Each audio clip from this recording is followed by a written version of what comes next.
Good morning and welcome to Turner's Anonymous 2020. As you know, 2020 has been a very interesting year with the coronavirus that we've all been experiencing. And because of the coronavirus that we've been experiencing, we are all having to do this remote and virtually.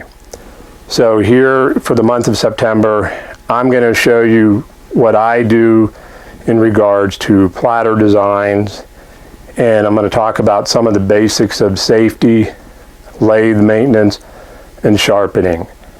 So for starters, I want to talk about when I turn, this is what I do. There's several different types of mask that you can use. The first one, obviously, is the basic mask when you just want to protect your nose and mouth from the particulates when you're turning. So that's this type of mask. The other types of mask that I use is the N95 mask. Okay, so what the N95 mask is, it's a little more durable, a little stronger, and it's able to protect you more from the sanding dust and so forth. And so as we all know, we don't like sanding dust because sanding dust can be hazardous, and we all want to have our healthy lungs. So that's the N95 mask.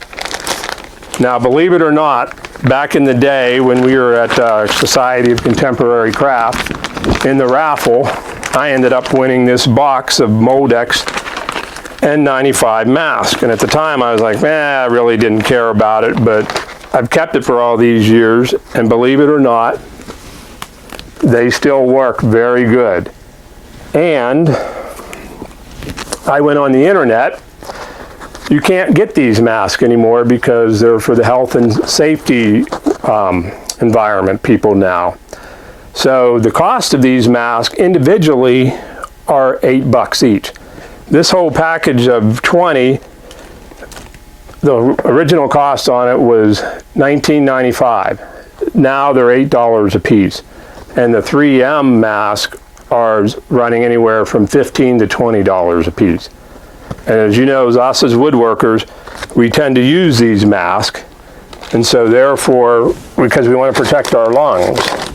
So the other type of mask that I can also use, this is a North NIOSH 5500 half mask. So with this mask, this is what I originally used, and I use this, and it connects around here to the back. And so when I use that with my glasses, because remember, safety is eye protection, the eyeglasses have vents on the sides. So with the vents on the sides, my glasses don't fog up. So this is what I use for that. And then, as I got more and more into the wood turning, in order to block the particulates and whatnot, as you're all aware of the Trend Air Shield Pro, as we all know that they're available at Woodcraft, Rockler, anywhere you want to. Well then, as I was looking in more and more into the wood turning and doing more things, one of the features of the Trend that I found is that it's top heavy. And so when you're turning down with your tools and whatnot, for me, it tended to be clunky. So what I then found is by JSP, this Power Active power respirator. Weighs 1 pound and 3 ounces. It's very light, very versatile. And so I'm going to show you this, as to me, this is the ideal mask that you should be turning. It has an 8-hour battery life, and it's very light, and this is the battery right here. It has a hard hat on top, has your filters here, and then it just fits right over your head, and then you're good for the rest of the day. because then the power plugs right into there. And I'll show you here real quick.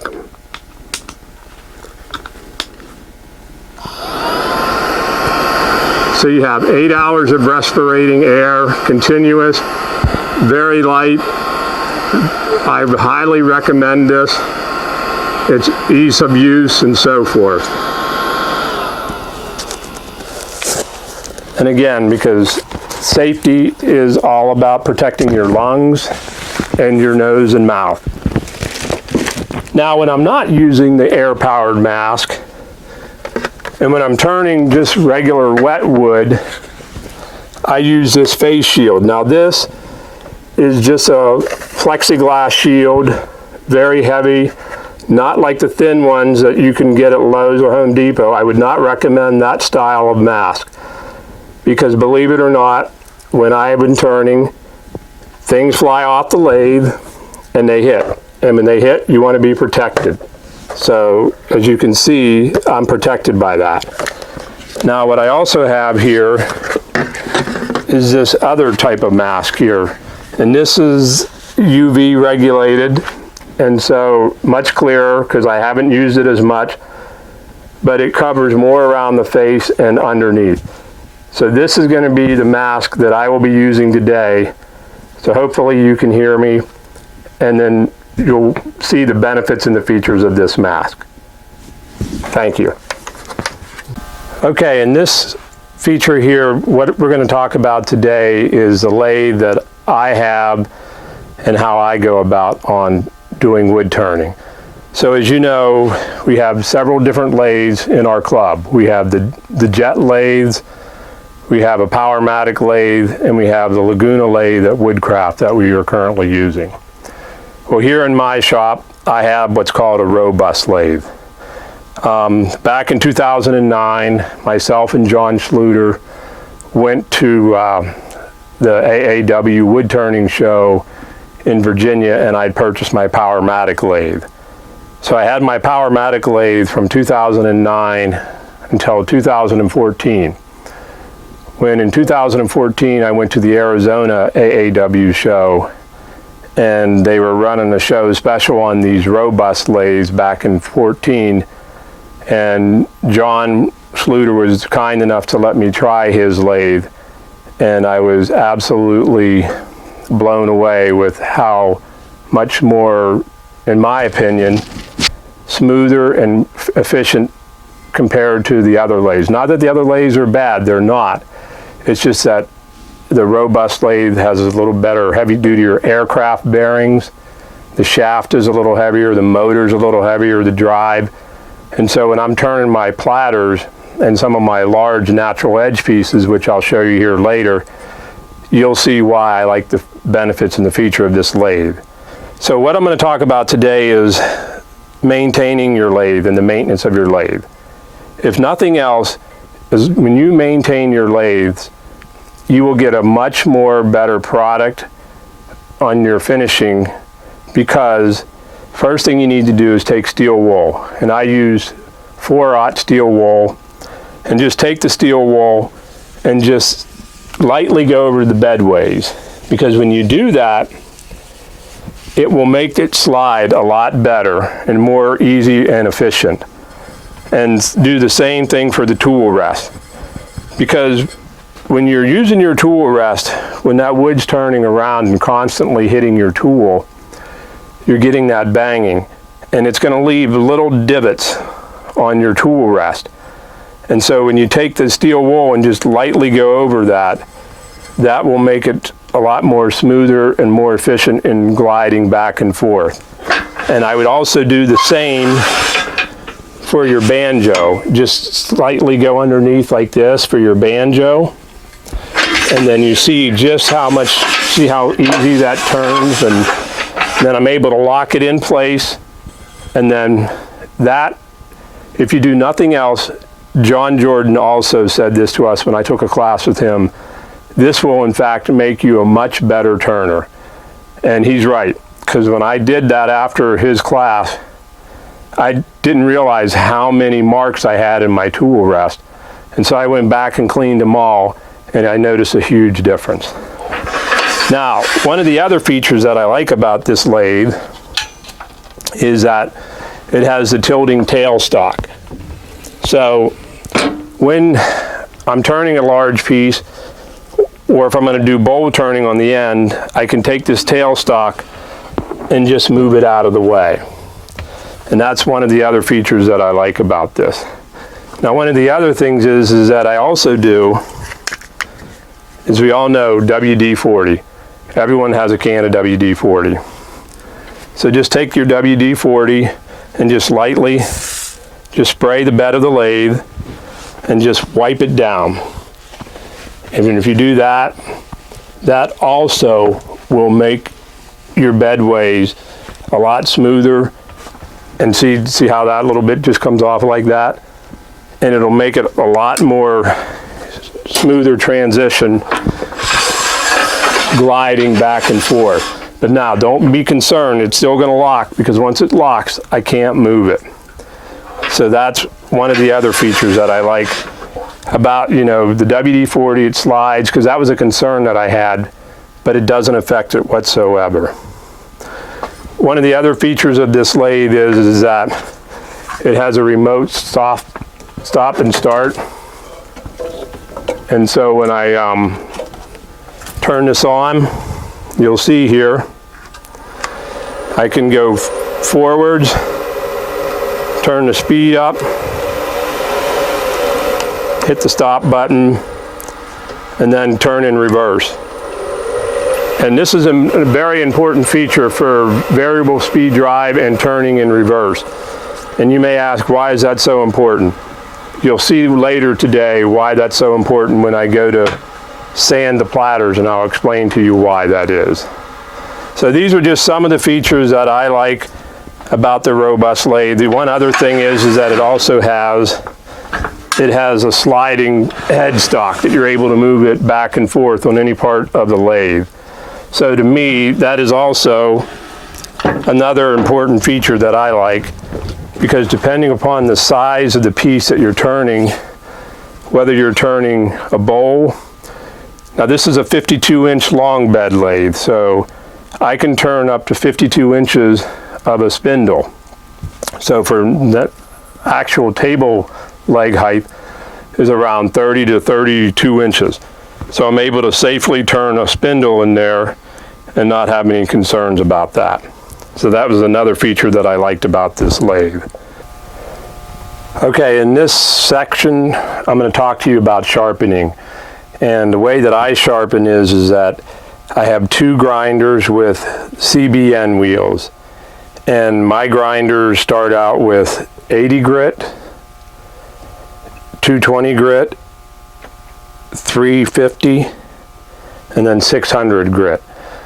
And one thing that I have learned is that when sharpening, the sharper your tools are, the much better product you're going to get, and it will reduce the amount of sanding time that you have when turning a platter, bowl, or spindles or whatnot. So what I'm going to do is just illustrate two tools today that I use a majority of the time. The first one is this Thompson bowl gouge that I use, and I've actually grinded it to the Stuart Batty 4040 grind. And so I'm going to show you how I do this and how I sharpen here. So the first thing that I do is with this, I just release this with the Allen screws, and then it comes out. And then I'll just plate that down, and then what I have here is a Tormac sharpening system here. And this Tormac is combined with the Wolverine system. So what I will do is put this in my jig here, and for the 40 degrees, as you can see on my jig here, it's 40. I just take this and then line this up, and then just put there, and then I have my protrusion for my marking gauge. And then what I'll do is put this on here, and then I can check it to see how it looks. So then just turn this on, and I've already taken this through the steps of the different grids, so that way I have the final grid here. So with this, I just go back and forth, and if you can see, it's rotating on this axis here, and all I'm doing is just touching it up. And so then you can see how sharp that is. And so the sharpness of that, you'll see that when I go to show you on the platter how I can take this sharpness and eliminate 80 grit and potentially 120 grit and goes straight to 180 grit to 220, and it reduces a lot of the sanding time. As we all know, we love to sand, not. So the next one that I'm going to show you here that I use quite a bit, this is the David Ellsworth gouge. And as you can see, it's a little black here, so it needs resharpening. So I have my jig here. I'm going to put it in this jig. I'm going to sharpen this. And as you can see, the wheel is running. So I'm just going to take this and just gently place that on there, and then just gently rotate back and forth until I get that all squared away. About 3 or 4 passes and I'll have it.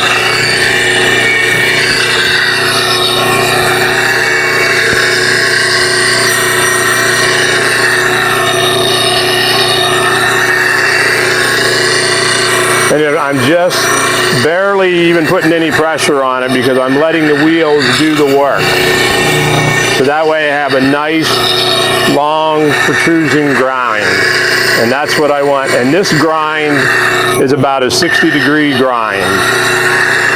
And so about one more pass, and there it is, I have it. So I just do that back and forth. And then as you can see, that grind is very sharp. It's clean, crisp, and it has a parabolic shape. And that's also important when you're doing platter turning or bowl turning. And I can also tell I barely rub my fingers, and my fingertips, the impressions on my fingerprints, I can feel each individual print, so I know that it's that sharp. So these are just a couple of the tools that I use for sharpening. And then next we'll go into the lathe, and then we'll talk about the platter designs. Thanks. Okay, in this section we're going to talk about platter designs and the different types of platters that you can make from all different types of wood. So when I first started out platter turning, I would go out to Rockler or Woodcraft and buy a traditional square blank, which I'm going to show you here.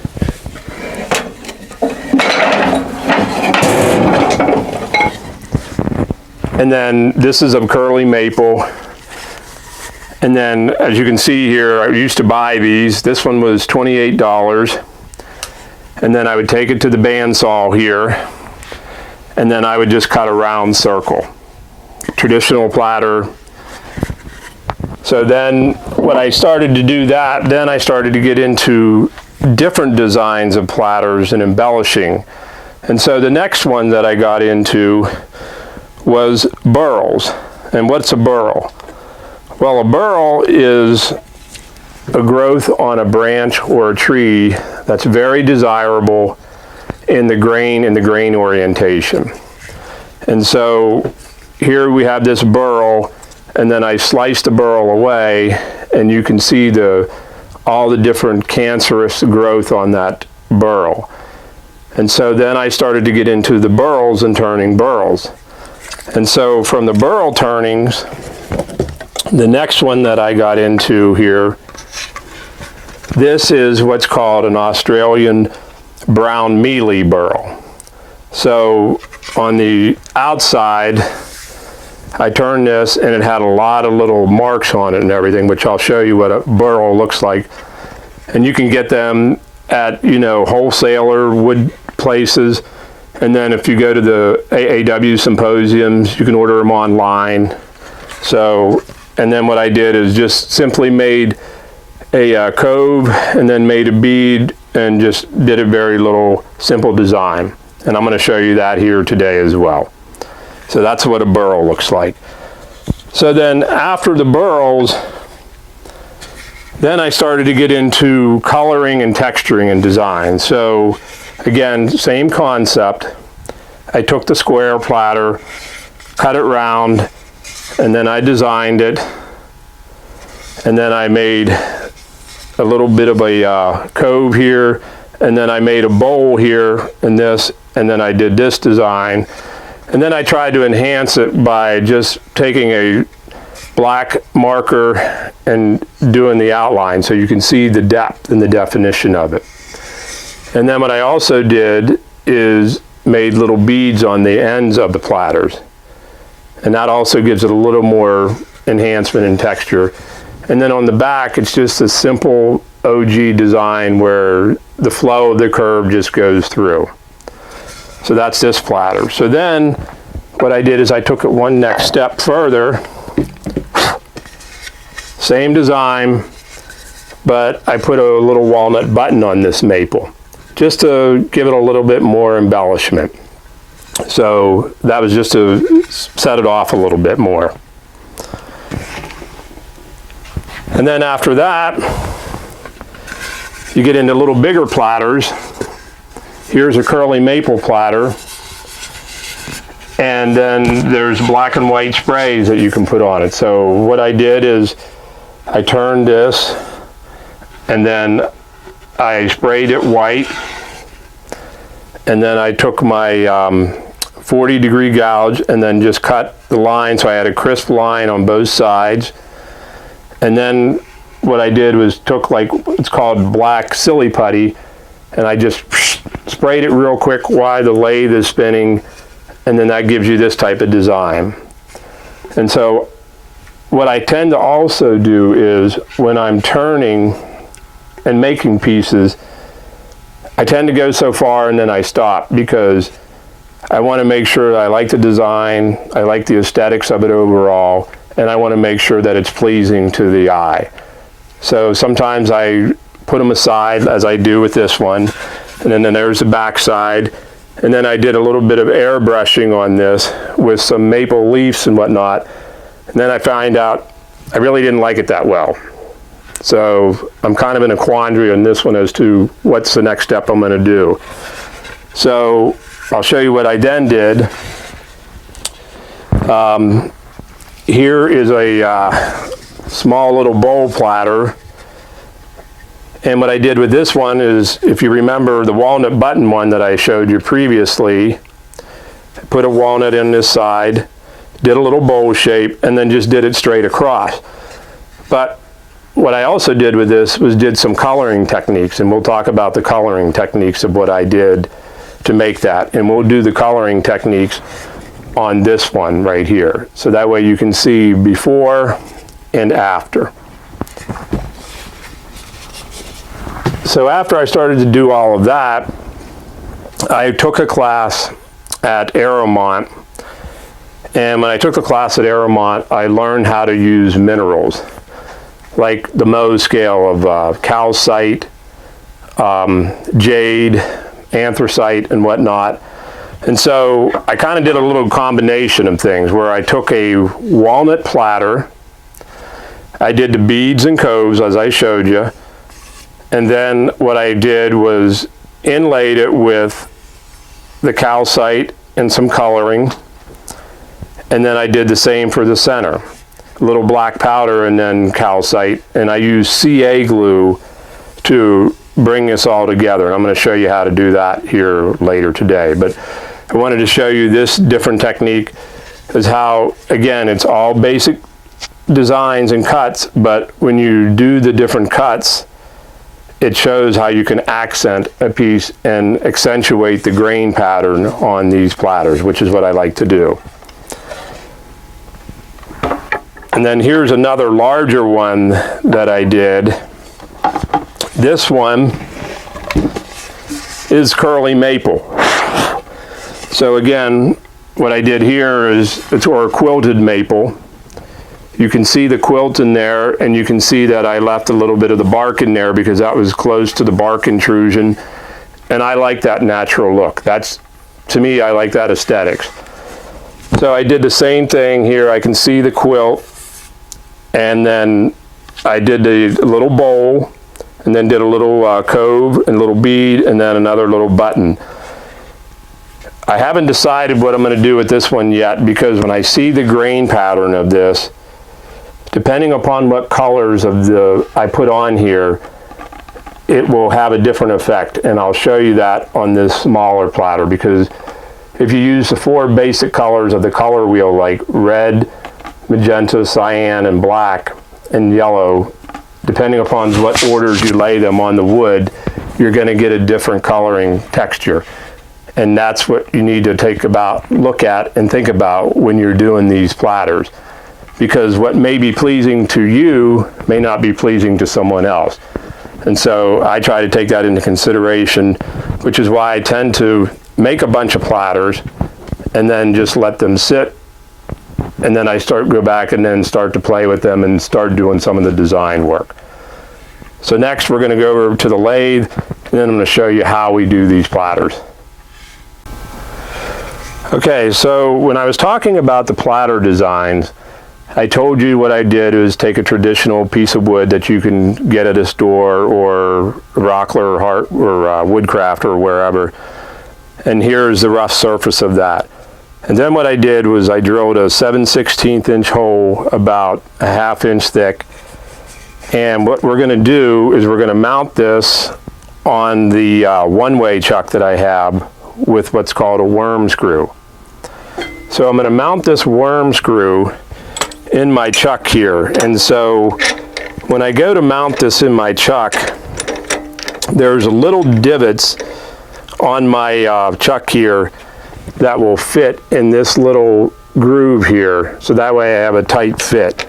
So I put this here, and then I can see that it's right there, and then I just take this and then tighten this towards me, and then I'm going to turn it on to make sure that it's running true. And I can see that it is running true, so I know that I'm going to have good concentricity. Excuse me, I have trouble saying that.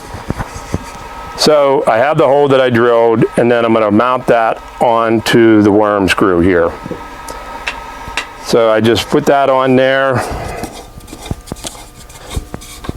and I'm going to, with this robust lathe, one of the nice features is that it has a locking headstock for the shaft. So I'm able to take this and just give it that final little bit of a push there to make that tight. So then when I do that, turn it on,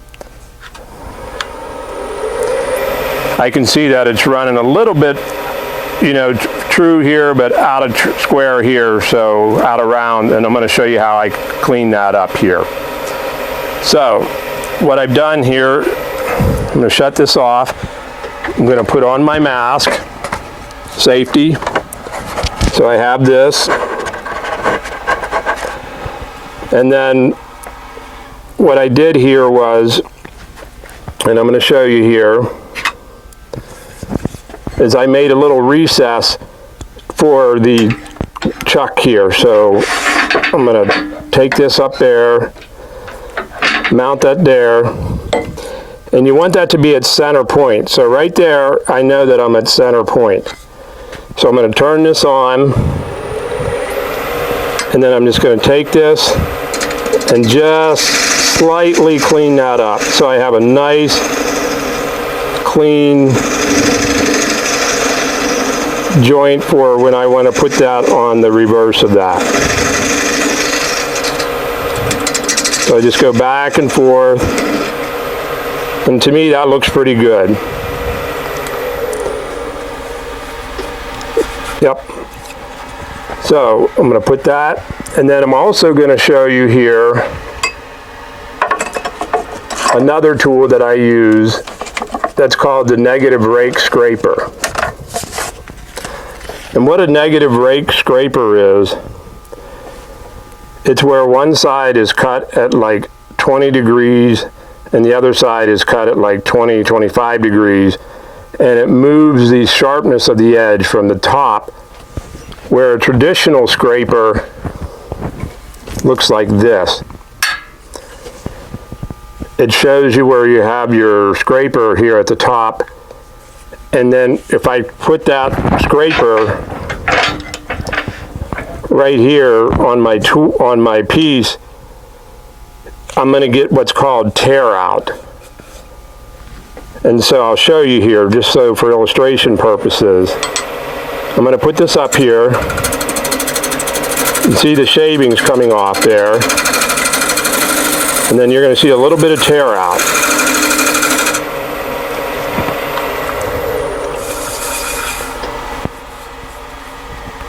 See that tear out there? That's what I don't like.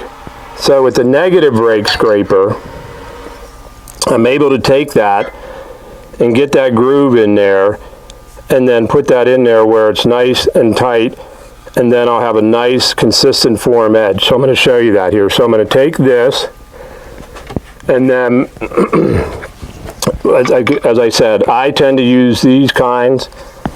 You know, everyone uses a different style, but this is what I use. And then I just take this and tighten this up so the tang is in there is nice and tight, and then my scraper's tight, and then I know that I have it.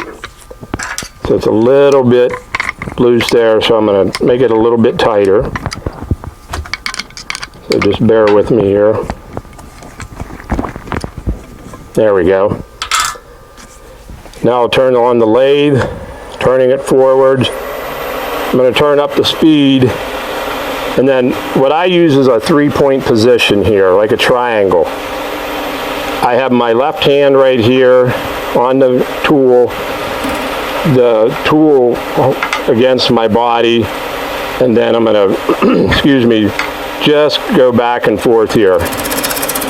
And you'll see that is so much less aggressive. See how I'm pushing in there like that? And I'm getting that nice shavings there. See that little bump? So I'm just coming out there. And so I can even feel that it's a lot smoother. And that's what that negative rake scraping does. So you see how much nicer that finish is there. And on the end grain, it's a lot less, you know, less indentions, whereas the other one had a lot more indentions on it. So I like the shape of this just for the demonstration today. So next what I'm going to do is sand the outside of this. And again, I'm going to show you this is what I do, because sanding for me is something that I don't like to do a lot of. So we're going to show you that next. Go. Okay, as I showed you before previously, I made my design. I showed you I have a little bit of tear out here, and I want to get that cleaned up.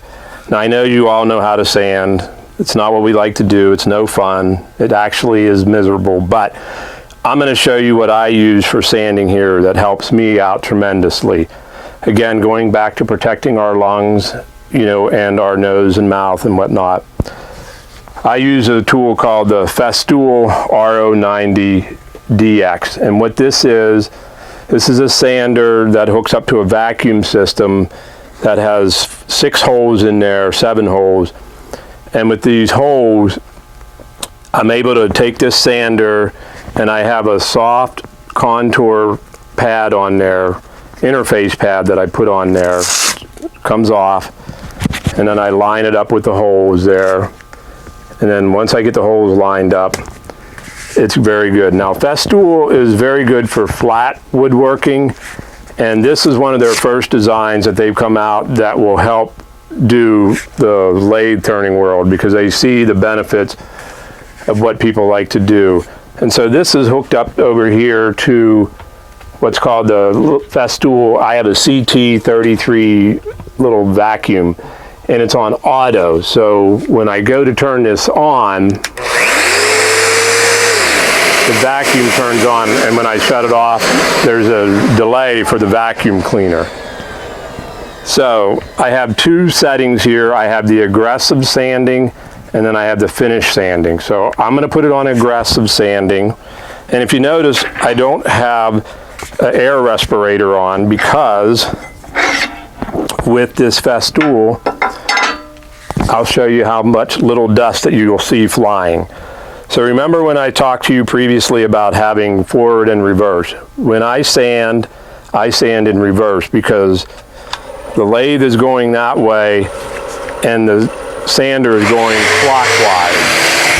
So when it's going clockwise, the two perpetual motions will give you a swirl-free finish, and that's what you want. So when I'm sanding, I tend to turn around 200 RPMs, between 200 and 250. So I'll show you here just how easy this is.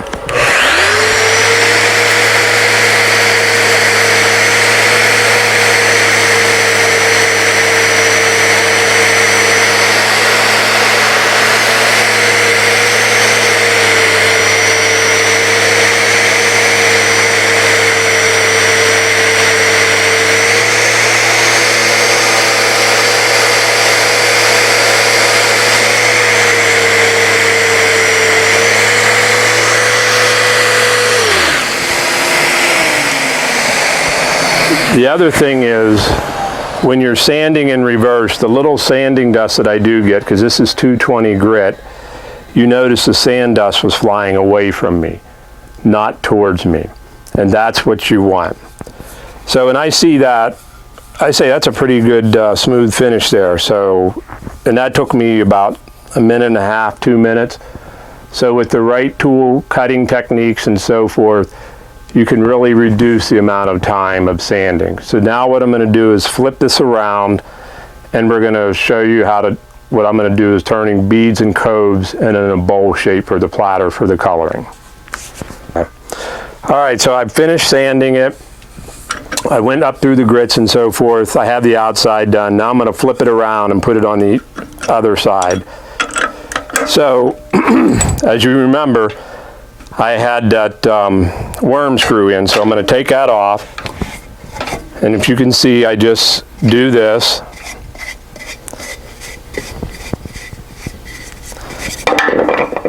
That comes off. And then I'm going to loosen this. Put the worm screw away. Take this off, and then I'm going to get on my face mask. So as you can see, I have the recess there that we showed you. I'm going to put that on here onto the one-way. And this is called a one-way Talon chuck. So it tends to work pretty good for me. There's the stronghold. There's all types of different chucks and features. You know, there's always been a question, which one is better, one-way, a Vic Mark, you know, there's a new one out called wood, heavy wood, and I've always just grown up using the one way, so that's what I like. So now I'm going to put it forwards, and I can see that I have a pretty good running nice and true. So now I'm going to face this off. So I'm going to put this right up to here and do that. And if you remember the 40-40 degree grind that I showed you, I'm going to show you how I can do a push cut and then a pull cut here. So when I do the push cut, I'm going to take this and I'm just going to move this slightly forward. Again, my body's in that triangle position. I have my hand rested here, and it's rested up against me. So I just go like this.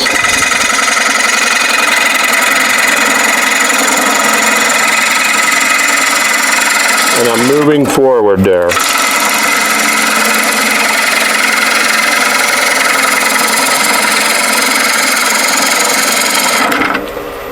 So now, I'm going to do the bowl part, but you can see how that's all scraped and whatnot. So I'm going to show you now the pull cut. When I'm pulling this towards me, you see how those shavings come off? See how nice and fine those shavings are on my arm? It's just light little fluffy shavings that are flying in the air there. And I tend to take 1 or 2 passes and just pull that away, pull it towards me.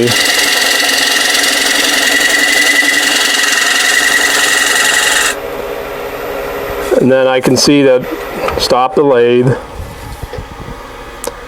Not too bad just for 1 or 2 passes there. And you can see the ripples in the maple here. So I wanted you to see just how easy it is with that 40 degree grind, with that sharp edge that I'm able to maintain, and it gives me a fairly smooth, flat surface, which will then eliminate the amount of sanding required. So now I'm going to do 1 or more 2 passes, and then I'm going to do the bowl part. So again, I just take this, move it in here, and just pull back towards me. Just taking light little cuts.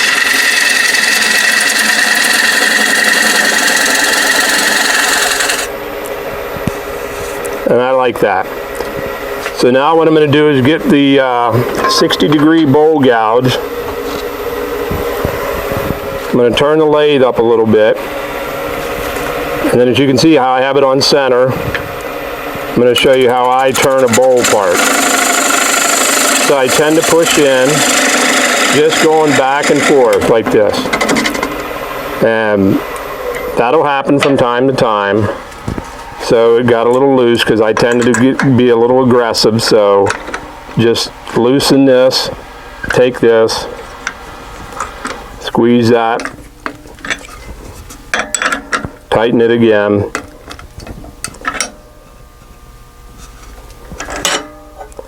And I should be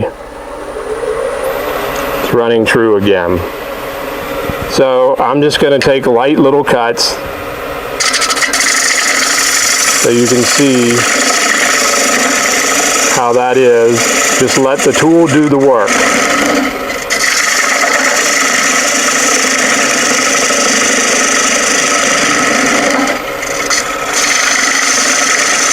And what I'm doing is I'm riding on the bevel.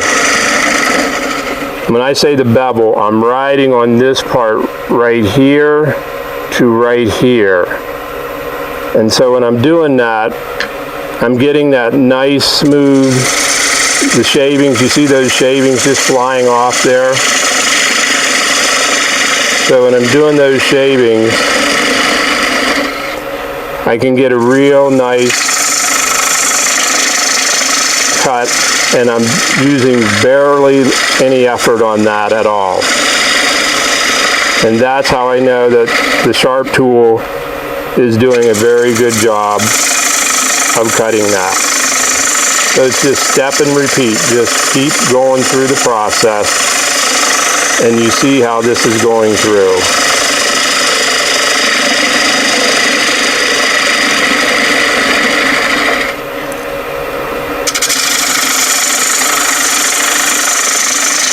This is a part that I know that we all love, myself included. We love to see these shavings fly. We love to see the shape and contour take place.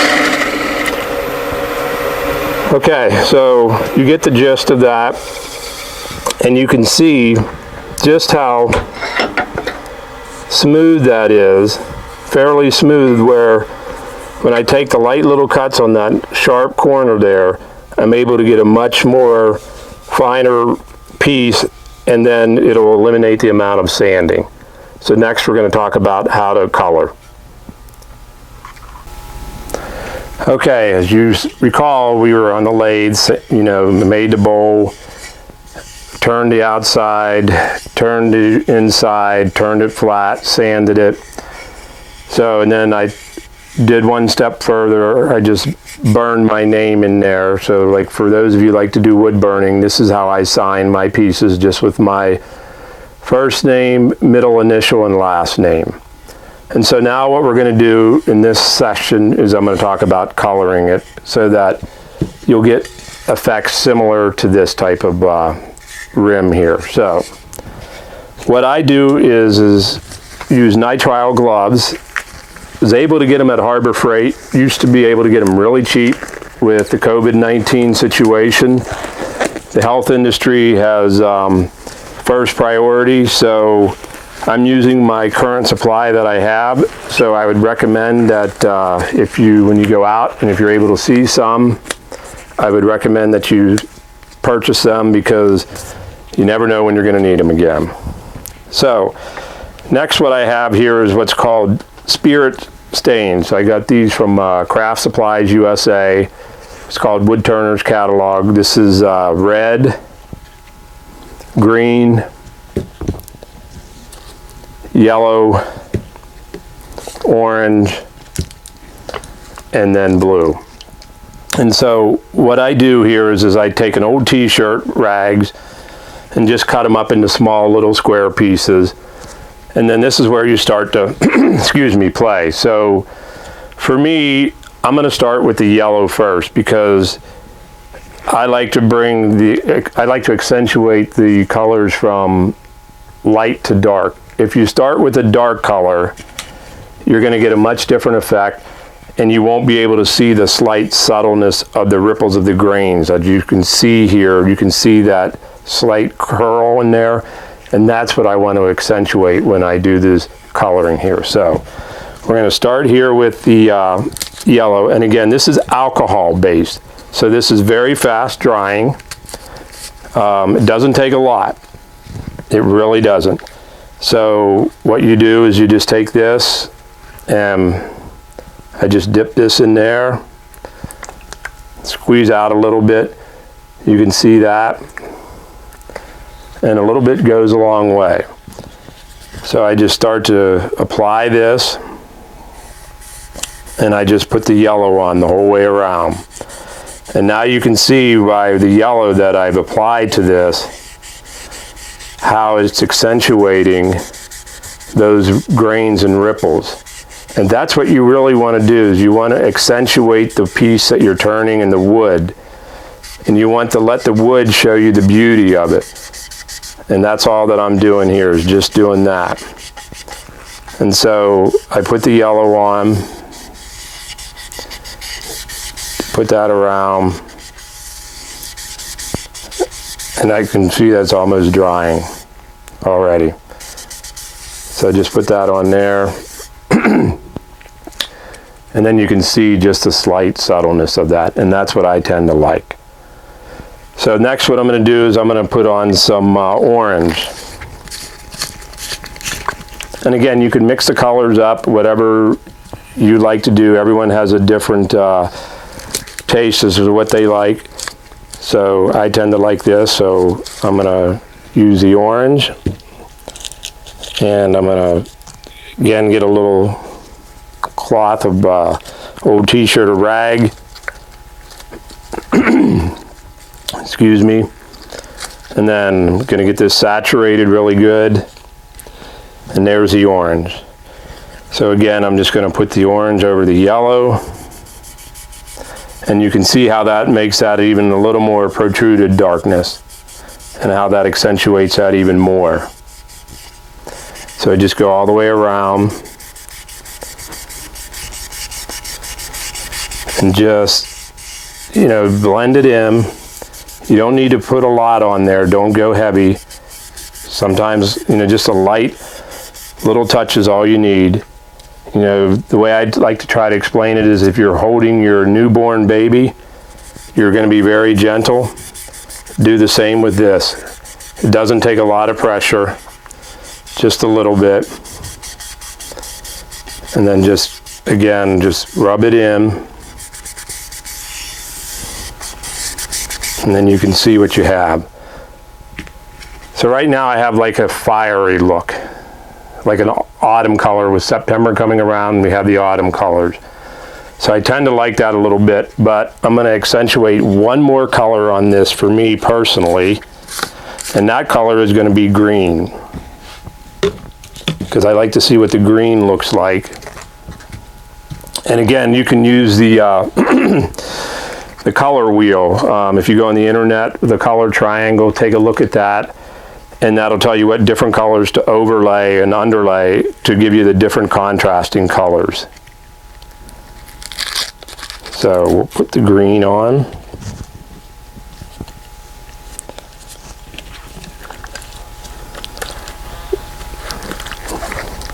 Squeezing it out. There we go. So just put it on here. Again, you can see how that just makes that a little lighter, or excuse me, darker on the curled parts. And then just blend it in. And that again just accentuates that flame look that you're trying to achieve with the curly maple here. So as you can see, that took away quite a bit. So this is where you have to play with it a little bit. So what I'm going to do is I'm going to go back and I'm going to put yellow on. And so when I put the yellow on, that should make it a little bit more of the autumny colors, you know, like those fall foliage days. So let's go ahead and do that. So I'm going to get my yellow one and I'm going to get it saturated really good.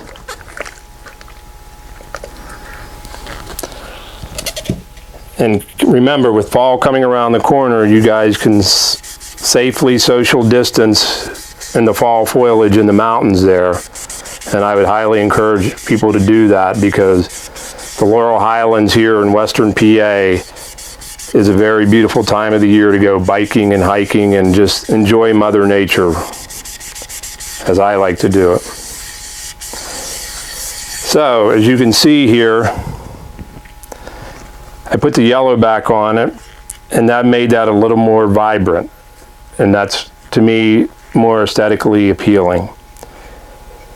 So next what I would do is, you can color this on the inside if you want. I tend to just like let the natural of the maple. And then on the outside, if you want to just do like a little black rim, put this back on the lathe, and then just take a Sharpie and then just mark that, and then you'll be good, and just come back with your sander and just lightly touch that, and then you'll be in good shape there. So that gives you an idea of the coloring here. Thank you. Cool. Okay, so previously I showed you the coloring techniques, and if you look at it here, it had a chance to dry a little bit.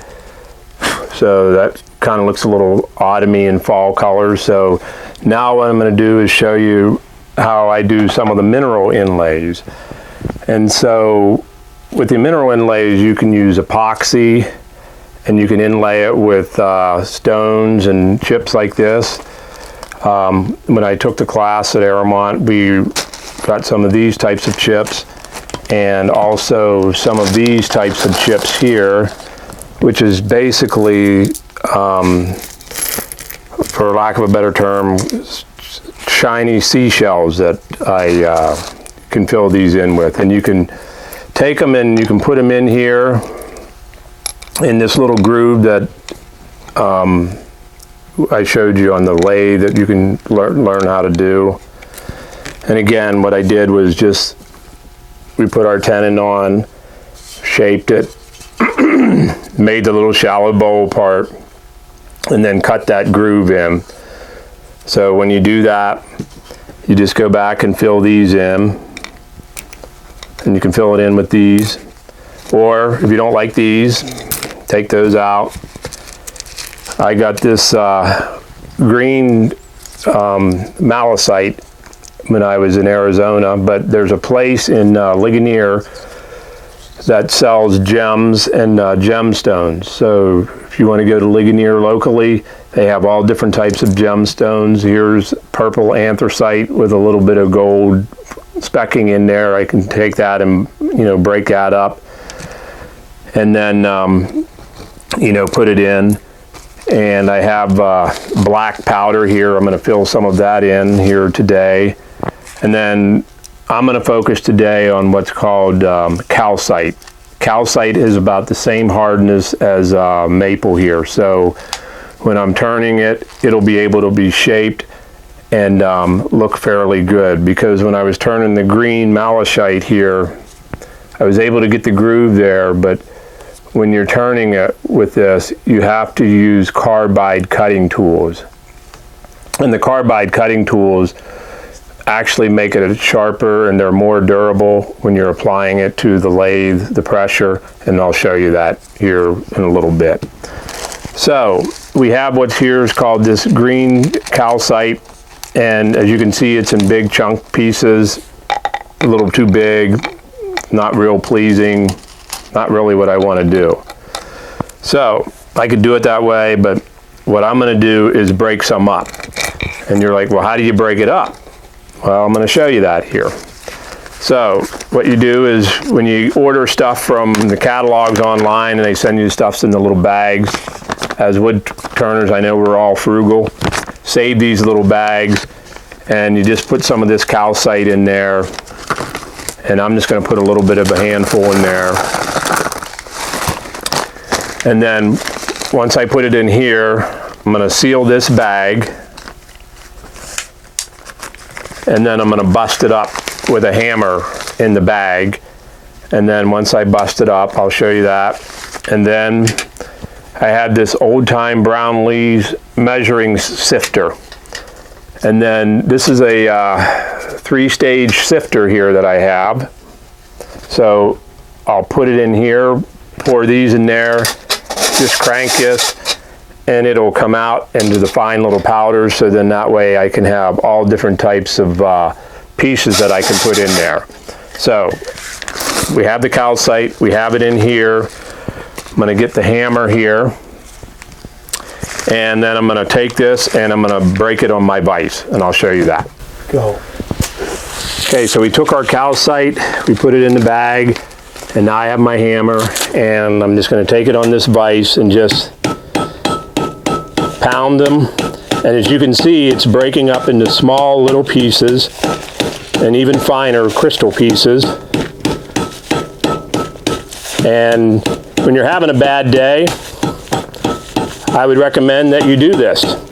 Take out your frustrations and then just continue to break this. And it's that simple. So as you can see on here, on the vise, I have the fine little crystals, which that will also be used, but we have more than enough here. So now let's go back to the table. Okay, so you saw how we were pounding it, and now I have the fine little calcite crystals in here. Now I'm going to take this and put it in the sifter. So I'm just going to open up the bag and just pour it all in there.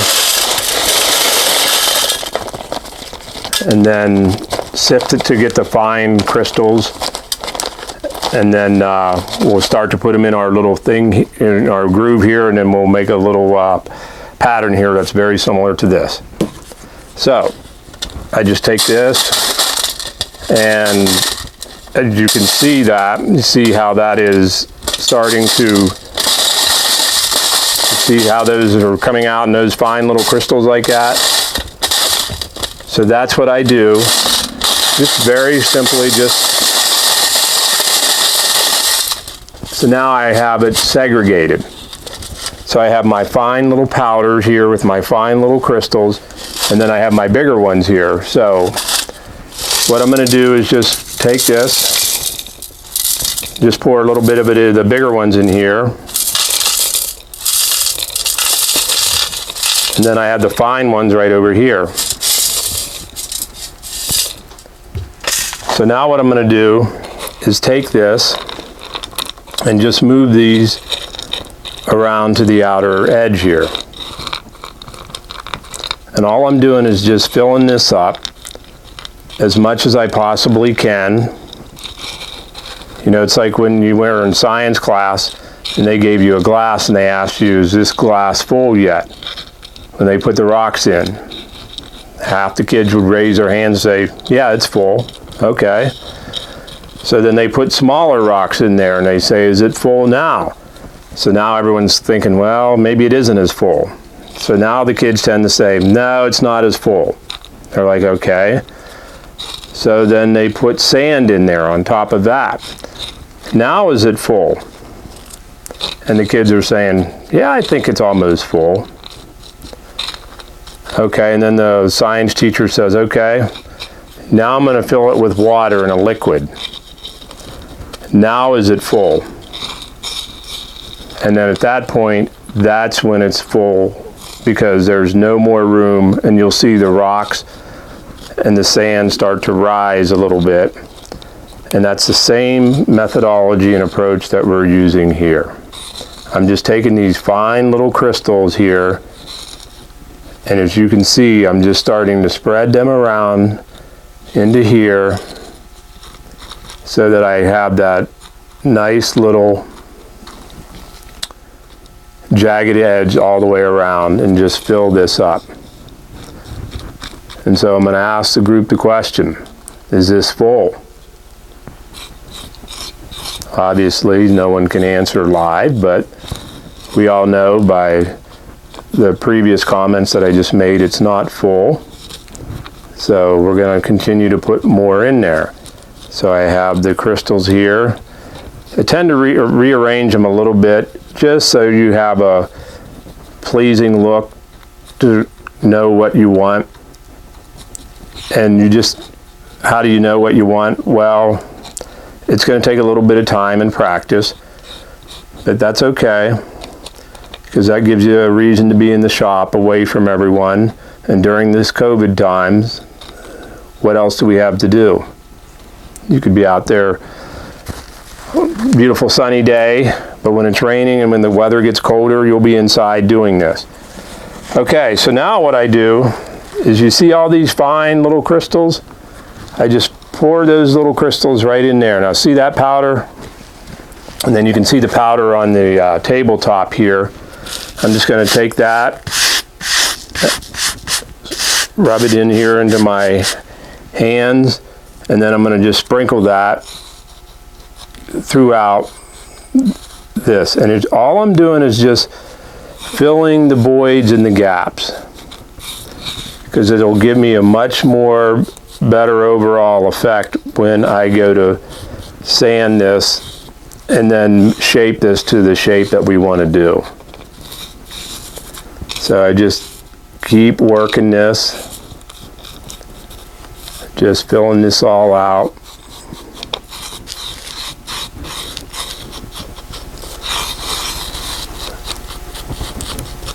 And now do I think it's full? Not yet. So what I'm going to do is I'm going to accentuate this, and I'm going to accentuate this with some of the black powder that I have, because with that black powder filling in with these crystals, it'll give me a nice two-dimensional effect as I currently look at it right now.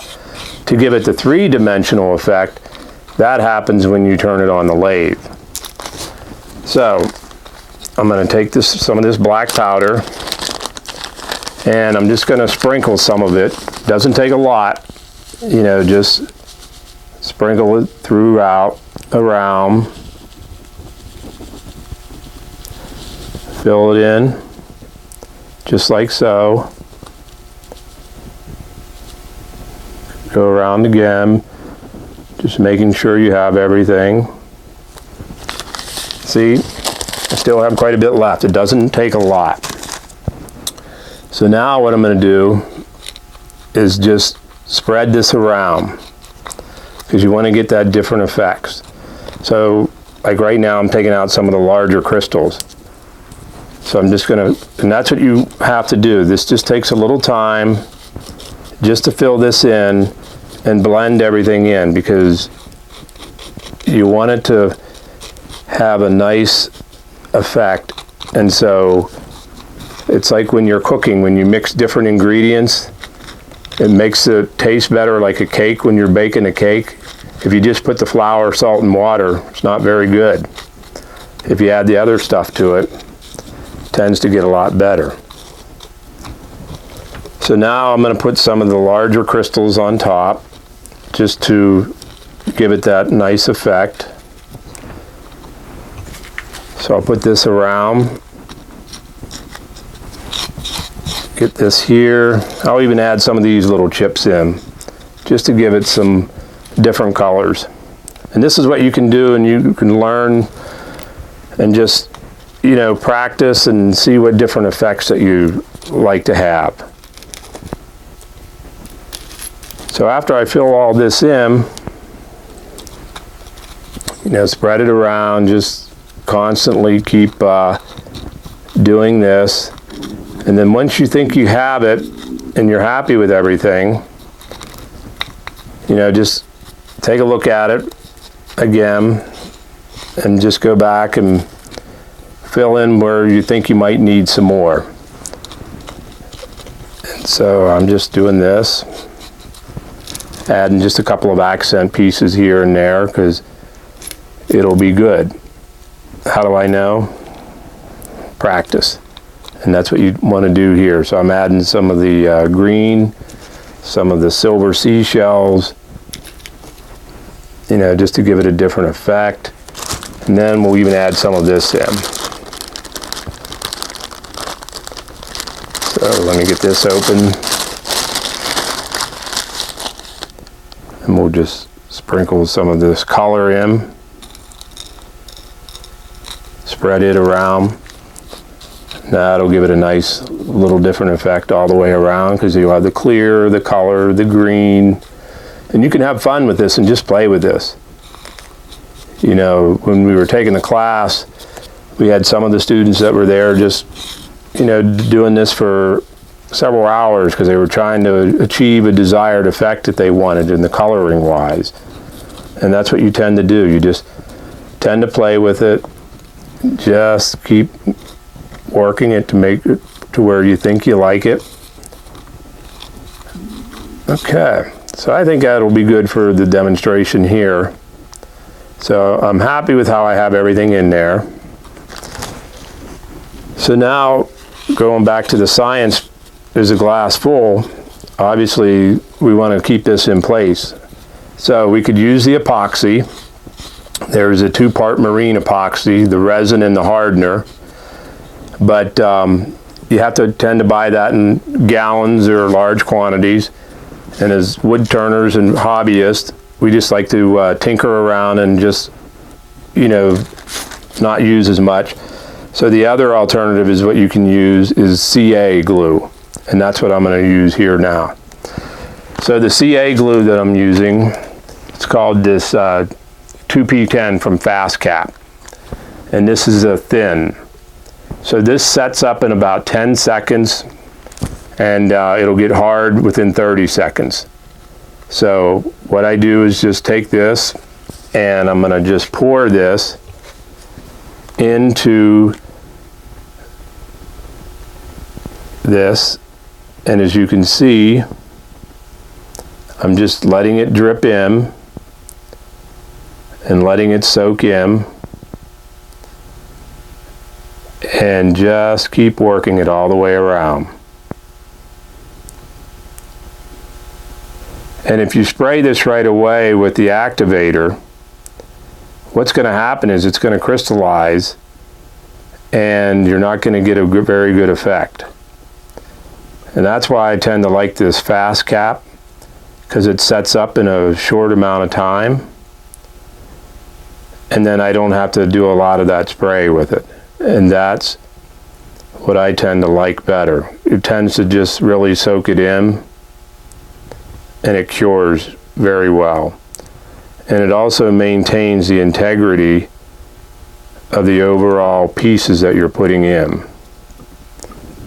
And that's what else I like.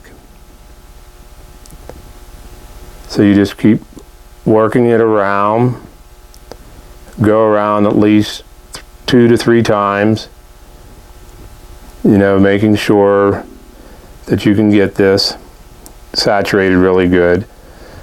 Now the next question is where do I get this at? Clark Moldings in Pittsburgh sells this large bottle, and this is a 10-ounce bottle, and they sell it for I believe it's like $22, $25. And if I were to try to buy this much amount at a Rockler or at Woodcraft, I would pay $75 to $80. So it's a much more reasonable and economically available at Clark Moldings there in Pittsburgh along Allegheny River Boulevard. So just wanted to give you a little heads up on that. So I can see that this is starting to set in, and so we're going to take a break and I'll continue to work on this and then we'll be right back. Okay, so in the previous session here we filled this in, put the CA glue in and put the activator on there. And so now I'm just going to make a shallow bowl cut just to clean this up. And I'm going to use this 60-degree gouge. And then that'll give us the bowl cut clean. And then the next step I'm going to do is I'm going to work on the carbide here for the mineral and bringing that up. And so when I do that, what I'm using here is this carbide cutter. And so you can use your potential high-speed tool steel turning tools, but it's very brutal and hard. And so with the carbide cutter, I find that it's able to withstand the impact more. So that's what I'm going to do here. So first thing we're going to do is just clean this bowl part up, because that's going to be our center of our middle of the design, and then we're going to clean this up. So let me move this over here. Just get that there, and then we'll get ready to roll here. And again, as I said before, I'm just making light cuts.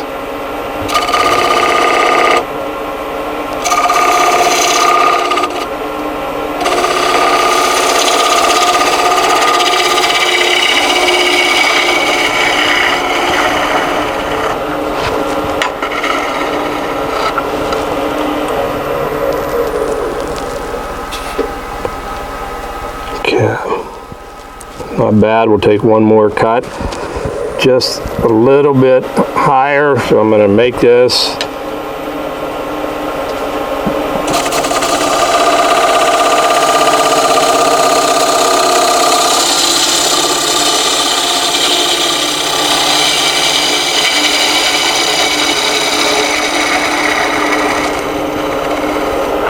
There we go. So I look at that, that's pretty good. And this is ambrosia maple, so that'll sand up really nice. And then what I'll even do, just to show you, I'm going to take that negative rake scraper and I'm just going to hit that ever so lightly, and then you'll see how much smoother that it'll be. So again, this is a negative rake scraper that we talked about earlier. Just taking it up here, just cleaning this up.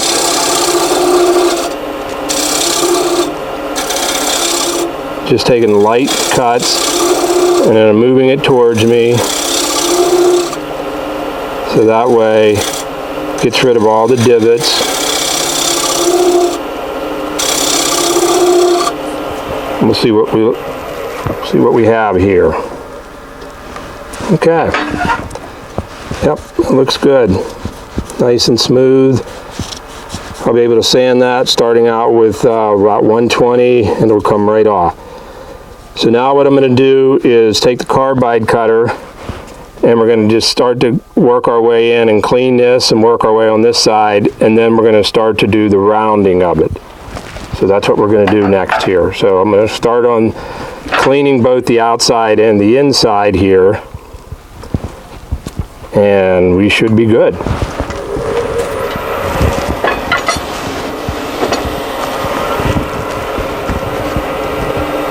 So again, I'm just using the 3 position points, and you hear that chattering, that's the minerals.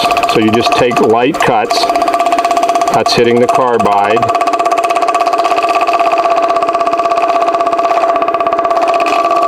And you see how that's doing that. So one thing I do want to do, I just want to move this out a little bit and just down a hair.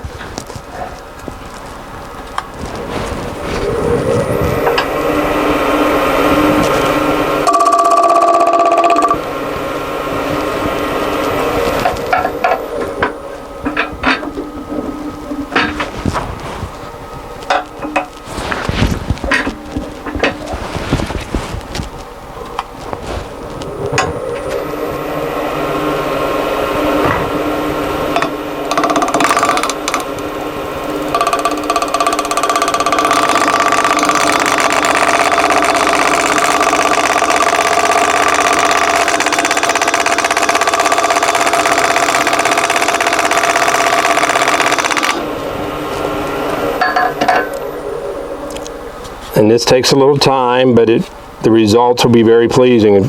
I know you can't see that, but I can see how that's starting to chip it away good, and that's a good thing. So I'm just going to move this back just a hair so that this is sitting on the flat part of the tool rest here.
Okay, see, I can see how it's starting to shape. I know you probably can't, but... No, they can. Okay.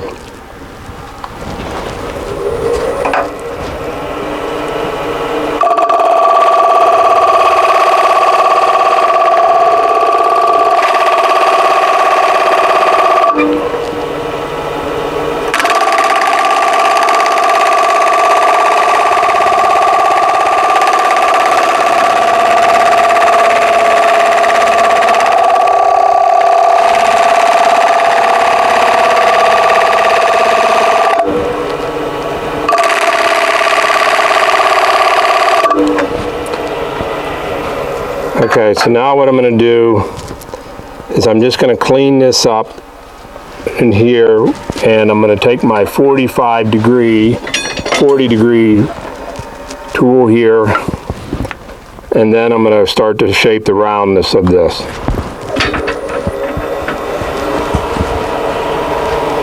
So again, remember when I talked about the push and pull cut? With this, I'm just going to pull this towards me, and you can see that. And then the other one, I'm going to do the push-in cut. So I'm going to move this.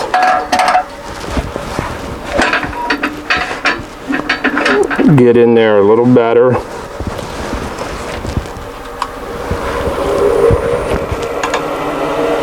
And I'm just going to take this and just slowly take that in there. Just to right there.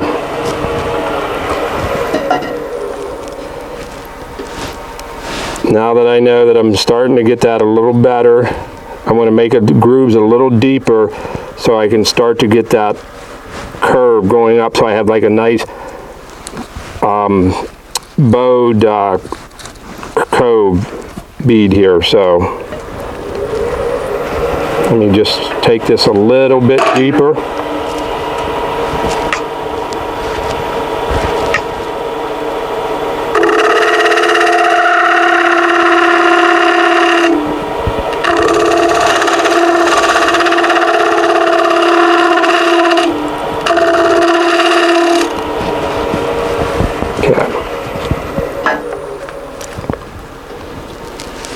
Alright, let me just clean this up, and then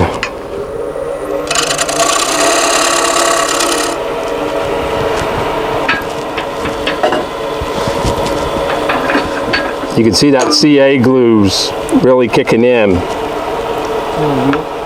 That's a good thing.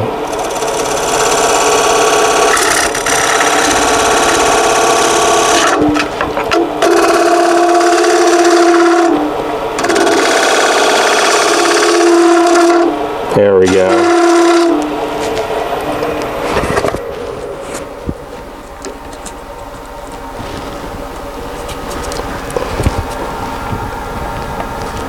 adjust. Let me just touch this up real quick, Pat. Okay, so what we've done now is we've made the bowl cut. I've cleaned this on the outside, cleaned this on the inside, and now I'm going to start to round this off and make that bead with this carbide tool cutter. So you're going to see that in this next process here.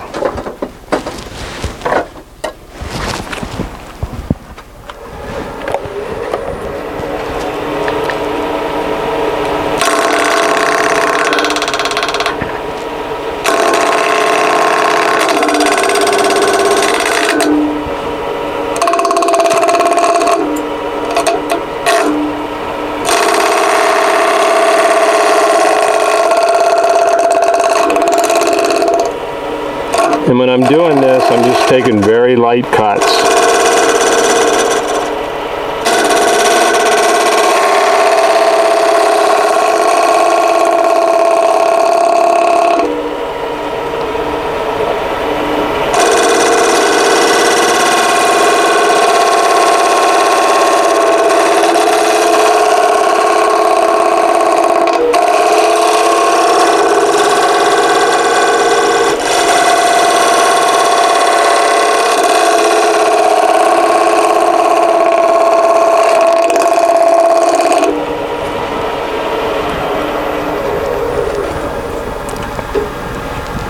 Okay, so as you can see how it's starting to form on the outside, and then I'm going to do the same thing on the inside, and then I'm going to smooth it all out, and then after that I go through the grits with sanding this, and it'll have a real nice polish. So let's continue here.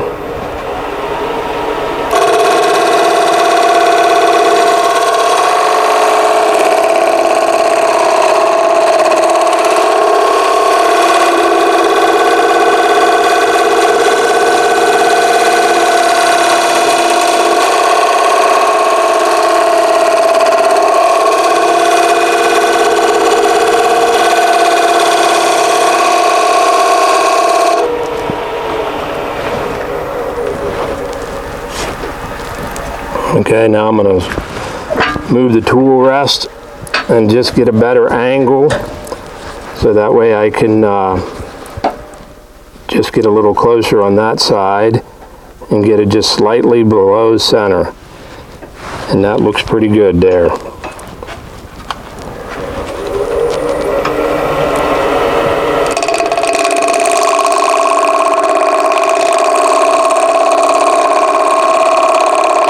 Now what you'll notice is that I have my arm extended out there, but I'm only taking very light cuts, just so you can see how I'm doing this.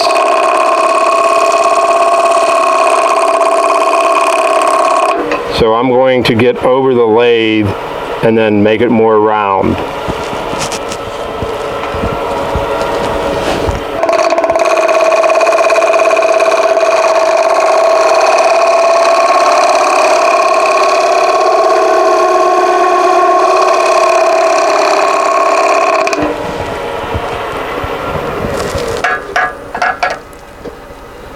Okay,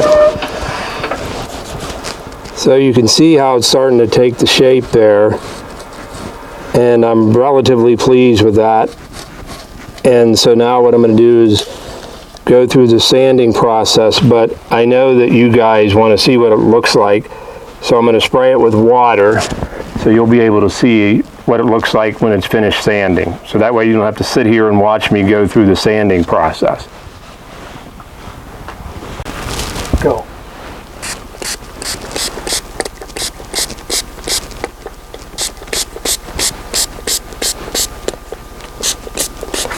So as you can see, the colors are starting to come through, and it takes a little bit of time. This is a time-consuming process, but the results of it are very rewarding, and this is what I like to do for the challenge, because you have to go back and fill in just small little areas here with some more CA glue and minerals, and that's what I'm going to do, and working it back and forth and getting it to where this will have a very nice protruded edge.